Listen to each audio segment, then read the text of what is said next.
Oi, pessoal. Aqui é a Carol, professora da Sala de Leitura Madalena Scabelo, da Escola Municipal Isabel Mendes, e esse aqui é mais um vídeo do nosso projeto Personalidades Negras. Desde antes da pandemia, nos nossos encontros na Sala de Leitura, já estávamos conversando sobre a África e, infelizmente, sobre o preconceito que envolve alguns temas em relação a esse grande continente, como, por exemplo, as religiões, matrizes africanas. Nós vimos aí a criminalização até de aspectos culturais, né? Como o samba, a capoeira e o racismo que as pessoas de pele negra enfrentam.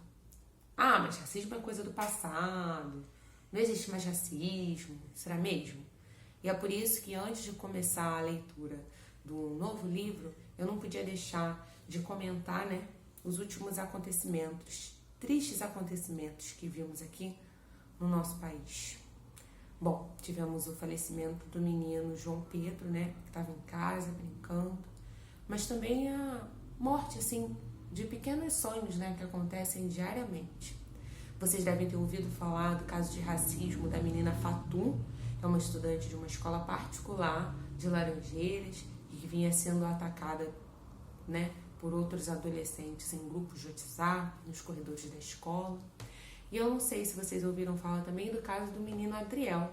E é desse aqui que eu vou falar mais especialmente. Porque olha que coisa bonita.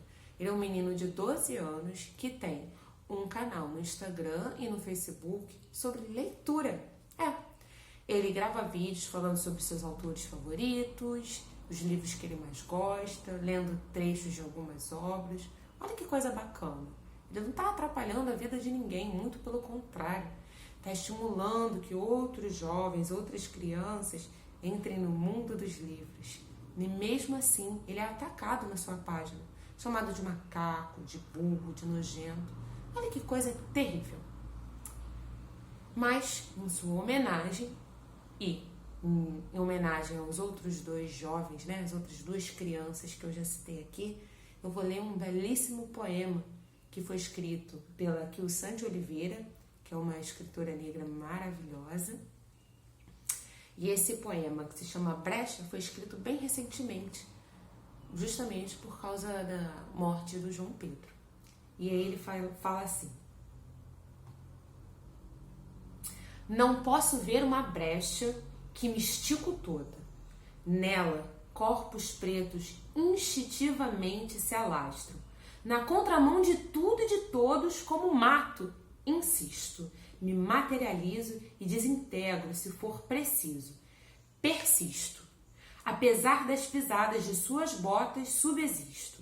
Renasço bravamente, insistente, não me calo e disparo saliva se me ataca. Revido a tua obra, que é viciada.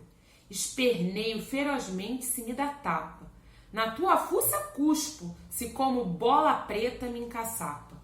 Resmungo, xingo, enraiveço, sempre que me toma pelo avesso. Renasço, ainda que rastejante, minúscula, me esgueiro, matreira. Sei que sou semente boa, erva curandeira.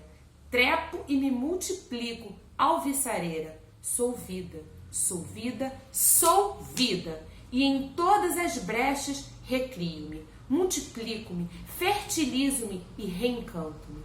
Só porque sou pura teimosia, insisto em ser verde. Não amadureci ainda e assim vivo para te afrontar.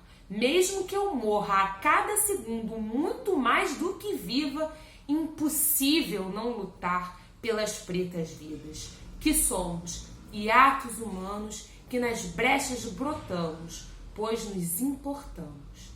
Nas suas ranhuras branco, daqui das brechas reverto o teu espelho, ainda te ensino a ser humano. Olha que belo poema, né? E que nos lembra que não é preciso ser negro para lutar contra o racismo, muito pelo contrário. Que sejamos mais humanos, que lembremos que todas as vidas importam e que estejamos assim de olho nas pessoas que sofrem, mesmo que esse sofrimento não seja na nossa própria pele. E aí, para nos encher de esperança e nos dar um pouquinho de alegria para começarmos o nosso novo capítulo do projeto, vou ler aqui um trecho de um outro poema lindíssimo, que é da escritora Conceição Evaristo, e que fala assim: todas as manhãs, junto ao nascente dia, ouço a minha voz banzo, âncora dos navios de nossa memória, e acredito. Acredito sim que os nossos sonhos protegidos pelos lençóis da noite, ao se abrirem um a um no varal de um novo tempo, escorrem as nossas lágrimas, fertilizando toda a terra, onde negras sementes resistem, reamanhecendo esperanças em nós. Então, apesar da tristeza dessas notícias, que tenhamos esperança, porque veremos as negras sementes amanhecendo, fertilizando, e façamos nossa parte para que elas estejam protegidas e possam nos ajudar, num mundo melhor. Que foi o que fez o nosso escritor de hoje, Mandela. Então vamos conhecer um pouquinho a história do Nelson Mandela. Esse livro foi escrito pela Maria Júlia Maltese e é da editora Mostarda, daquela coleção Black Power que a gente já está lendo há algum tempo, Para começar, um trecho dele, assim, bem inspirador. Meu ideal é o de uma sociedade livre e democrática, em que todas as pessoas vivam em harmonia, com iguais oportunidades. A República da África do Sul é um país que fica na extremidade sul do continente africano. Lá, aonde o Oceano Índico e o Oceano Atlântico se encontram, moram cerca de 55 milhões de pessoas, na sua maioria negros. Com o território dividido em 9 províncias, o país tem 3 capitais. Pretória é a executiva, Cidade do Cabo, a legislativa, e Bloemfontein, a judiciária. A moeda da África do Sul é o rand, que vale algo como 0,27 centavos de real. Os idiomas oficiais são 11. As 2 línguas mais faladas são o Zulu e o Xhosa. A terceira é o Afrikaner, que, derivada do holandês, foi muito utilizada pelos descendentes dos antigos colonos europeus. Já turistas e viajantes a negócio podem falar inglês tranquilamente. Uma potência econômica, a África do Sul é um dos principais produtores mundiais de ouro, platina e diamante. Mas suas riquezas não param por aí. Com uma paisagem de tirar o fôlego, a região abriga em suas savanas douradas milhares de espécies de animais e plantas, só vistos por ali. Então, o livro começa falando um pouquinho sobre a África do Sul, que é da onde veio o grande Mandela. Foi lá que há pouco mais de 100 anos, em 18 de julho de 1918, na pequena aldeia de Mvezo, nasceu Nelson Mandela, um homem que dedicou sua vida à luta pelos direitos humanos. Ele acreditava que a educação é a arma mais poderosa para mudar o mundo. Seu pai, um chefe Tembu, o chamou de Roli Walahala, que na língua Xhosa significa arrancando o galho de uma árvore, ou encrenqueiro. E mesmo não sabendo ler e escrever, quis que seu filho frequentasse a escola. Ele morreu quando Mandela tinha apenas 9 anos e deixou o menino sob os cuidados do chefe de Mqenes-Weni, regente do povo Tembu, que o criou como seu próprio filho. Com seu povo, Rolihlahla, Mandela aprendeu a importância das leis, da educação e da disciplina. E aqui, o pequeno Mandela, com os olhos já sonhadores. Na escola, começou a ser chamado de Nelson Mandela. Nessa época, era comum que as crianças africanas recebessem nomes ingleses. Isso porque os nomes africanos eram considerados difíceis de pronunciar e inferiores. Mandela foi preparado de acordo com a tradição para aconselhar os governantes da tribo e educado para fazer parte da elite africana. Frequentou respeitáveis escolas e a única universidade africana para negros. Em busca de novos horizontes, o rapaz se recusou a aceitar um casamento arranjado pelo regente da tribo e decidiu fugir. Em Joanesburgo, começou a trabalhar como vigia numa mina de ouro, mas foi dispensado quando o gerente soube que ele não tinha a aprovação do regente. Com um curso de direito e a recomendação de Walter Sisulu, que mais tarde se revelaria ser fiel amigo e uma das maiores influências na política do país, Mandela conseguiu estágio em uma das principais firmas de advocacia da cidade, uma rara oportunidade para negros naquela época. Os colegas de trabalho plantaram em Nelson a semente da política e o engajamento na luta pela liberdade. Logo, ele começaria a frequentar as reuniões do Congresso Nacional Africano, CNA, partido criado para defender mudanças que garantiriam os direitos dos negros à cidadania, na África do Sul.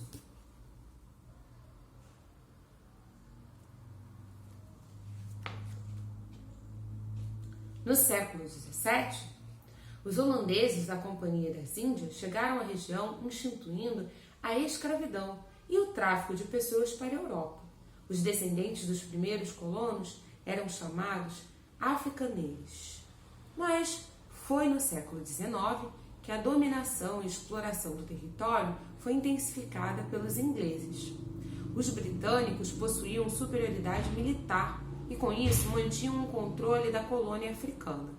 Durante anos, comandaram a extração de ouro, diamante e outras riquezas do subsolo. Entre outras desigualdades, os não brancos não tinham direito a voto e, mesmo sendo maioria, deviam habitar menos de 1/10 das terras e só podiam viver nas cidades como empregados. Então aqui mais um pouquinho, do momento histórico para vocês entenderem a situação do Nelson Mandela. Eram anos de opressão racial e de poucas oportunidades para os homens negros. Um sistema de leis e regulamentos conhecido como apartheid foi criado para mantê-los numa posição inferior em relação à minoria branca e potencializar as ofensas praticadas diariamente contra eles. Uma criança negra, caso tivesse a sorte de ir à escola, frequentaria uma instituição só para negros. Seria atendida em hospitais só para negros. Isso tudo nós já sabemos, por conta dos outros livros que já lemos, da Rosa Parks, do Martin Luther King. E aqui, fala mais um pouquinho sobre isso.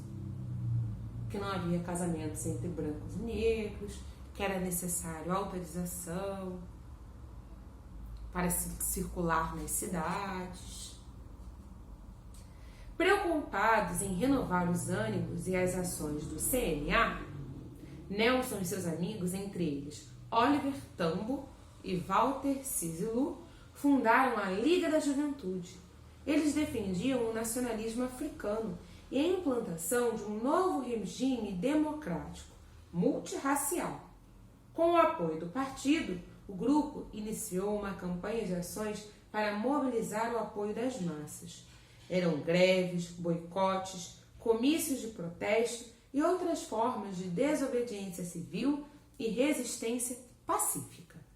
Na casa de Sisulu, Madiba, como Nelson era chamado em homenagem ao seu clã, conheceu a enfermeira Evelyn Macy. Eles se casaram, viveram juntos por 14 anos e tiveram 4 filhos: Tembi, Macgato Makaziwe, que viveu apenas 9 meses, e Makaziwe, filha, caçula, que recebeu carinhosamente o nome da irmã falecida.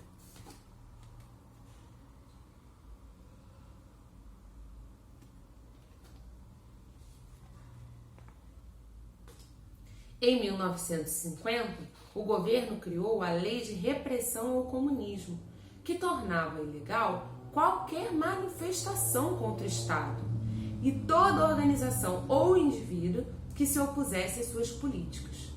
Durante a campanha do CNA, milhares de pessoas, entre eles médicos, advogados, professores e estudantes, foram presos por violar voluntariamente aquelas leis tão injustas. Mandela estava comprometido com as causas da população negra e já havia ganho experiência como advogado.